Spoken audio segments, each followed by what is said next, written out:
नमस्कार, जुईलीज किचन मध्ये तुमचं स्वागत आहे। आज आपण एक प्रकारचे चाट बघणार आहोत। हे चाट आपण स्नॅक्स म्हणून तसेच पार्टी स्नॅक्स म्हणून करू शकतो। चला मग वेळ न घालवता बघूया पीनट मसाला चाट। पीनट मसाला चाट साठी लागणार आता आपण साहित्य बघूया। कांदा, टोमॅटो, शेंगदाणे म्हणजे पीनट, रेड चिली पावडर म्हणजे तिखट, लिंबू, कोथिंबीर, चाट मसाला आणि आमचूर पावडर। आता आपण कृती बघूया। मी इथे नॉनस्टिक असा पॅन घेतलाय, त्याच्यात मी आता तेल घालणार आहे। एकदम थोडं घालायचं, 1 टेबलस्पून पेक्षा कमी तेल। आणि हे जे तेलाचा कंटेनर दिसतोय तुम्हाला, हा मी आजच यूज करायला काढलाय, ऑनलाईनच मागवलाय। हे कुठलंही प्रमोशन वगैरे नाहीये, पण मला चांगला वाटला म्हणून मी म्हटलं आज इथे यूज करून बघावा। याची डिलिव्हरी पण आजच मिळाली आहे मला। याच्यात 2 in 1 आहे हा।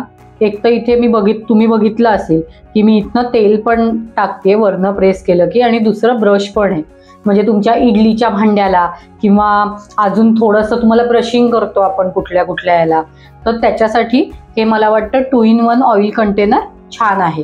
तुम्ही पण नक्की वापरून बघा। आणि कुठल्याही प्रकारचं प्रमोशन नाहीये।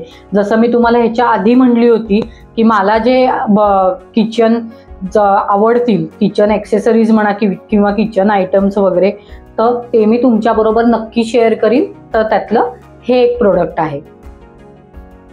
मी तेल गरम होण्याची वाट बघणार आहे। आणि इथे एक टीप, समजा तुम्ही दाणे जेव्हा तुम्ही घेता तेव्हा ते सगळे एकसारखे आकाराचे पाहिजेत। म्हणजे काही वेळा असं होतं एक दाणा छोटा एक दाणा मोठा, हे असं नको, ते समान आकाराचे पाहिजेत। तर ह्या चाट खायला मजा येईल किंवा मिक्स करायला मजा येईल। आता मी ह्याच्यात दाणे घालून घेणार आहे। दाणे तुम्हाला पाहिजे तेवढे तुम्ही घ्या, प्रमाण असं काही नाहीये।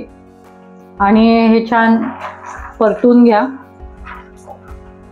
तुम्हाला पाहिजे तर तुम्ही डीप फ्राय करा दाणे, पण शॅलो फ्राय मी केले तिथे,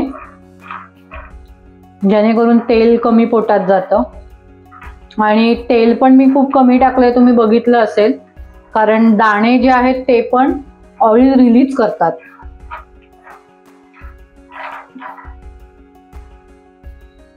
मी याला स्लो फ्लेमवर परतून घेणार आहे, जोपर्यंत हे गोल्डन होत नाहीत, ब्राऊन होत नाहीत पूर्ण, तोपर्यंत मी मधून मधून इथे परतून घेणार आहे। 4 ते 5 मिनिटं लागतात। तुम्ही भाजलेले दाणे पण घेऊ शकतात, अगदीच तुम्हाला ऑइल फ्री पाहिजे असेल हे चाट तर, पण भाजलेल्या दाण्यांमध्ये ती चव येणार नाही जी शॅलो फ्राय किंवा डीप केलेल्या दाण्यांमध्ये येते। तो 4 ते 5 मिनिटं लागतात। मधनं फक्त मिक्स करून घ्यायचं याला। आता मी हाय फ्लेम करून मिक्स करून घेणार आहे, परतून घेणार आहे याला। फक्त हे सतत ढवळत राहणार आहे किंवा परतून घेणार आहे, अदरवाईज ते जळतील दाणे आपले।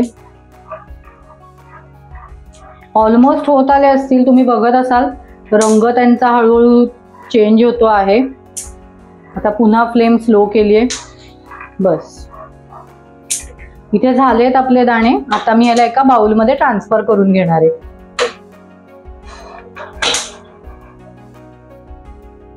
इथे आपले शॅलो फ्राय केलेले दाणे रेडी आहेत। मी याला थोडंसं गार होण्याची वाट बघणार आहे आणि त्याच्यानंतर आपण पुढची कृती बघूया।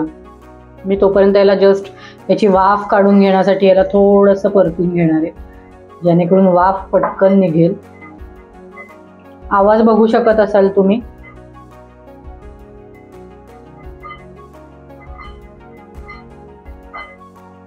तुम्हाला पाहिजे तर तुम्ही ह्या दाण्यांची सालं पण काढून घेऊ शकता, पण मी शक्यतो ते टाळते, कारण जर का तुम्ही दाण्याची सालं काढली तर त्यात जी पौष्टिकपणा असतो तो निघून जातो।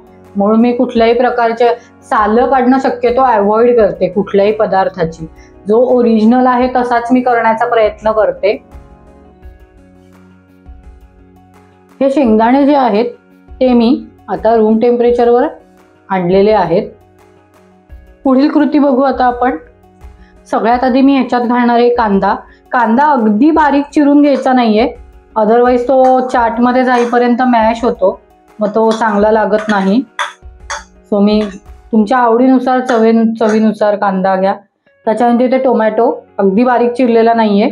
हा टोमॅटो जो आहे त्याच्यातले मी बिया काढून घेतलेल्या आहेत, कारण ह्या बियांसकट जर का तुम्ही इथे टोमॅटो घेतला तर त्याच्या जे बियातनं किंवा जो पल्प असतो तो तुमच्या चाटला पूर्ण ओलं ओलं करणार आणि ते खायला चांगलं वाटत नाही. सो टोमॅटो घालणार मी. ही एक टीप समजा टोमॅटोंसाठीची. त्यानंतर त्यात घालणार आहे चाट मसाला चवीनुसार. त्यानंतर यात घालणार आहे आमचूर पावडर. आमचूर पावडर शक्यतो फ्रेशच घ्या, जेणेकरून त्याची चव लागते. अदरवाईज तुम्ही थोडी जुनी आमचूर पावडर घेतली तर ती थोडी चवीला कडवट पण लागते. मीठ घेणार आहे, अगदी थोडं घालणार आहे, कारण मी नेहमी सांगते तसं चाट मसाला आहे त्याच्यामुळे मीठ बेतानेच घालायचं. आणि त्याच्यानंतर हे रेड चिली पावडर म्हणजे तिखट, अगदी थोडं तुमच्या चवीनुसार घ्यायचंय. आणि हे मी आता छान मिक्स करून घेणार आहे. स्नॅक रेसिपी म्हणायला, पार्टी रेसिपी म्हणा, अगदी पटकन होतं, फार वेळ नाही लागत आणि घरात हे सगळे इन्ग्रेडियंट्स आपल्या अवेलेबल असतात. हे मी छान मिक्स करून घेतलंय. आता ह्याच्यावर मी थोडीशी कोथिंबीर घालणार आहे.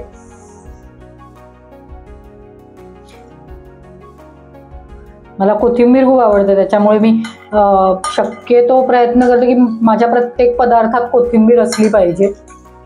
आणि त्याच्यानंतर आता मी इथे बिया काढून घेतल्यात लिंबाचा रस.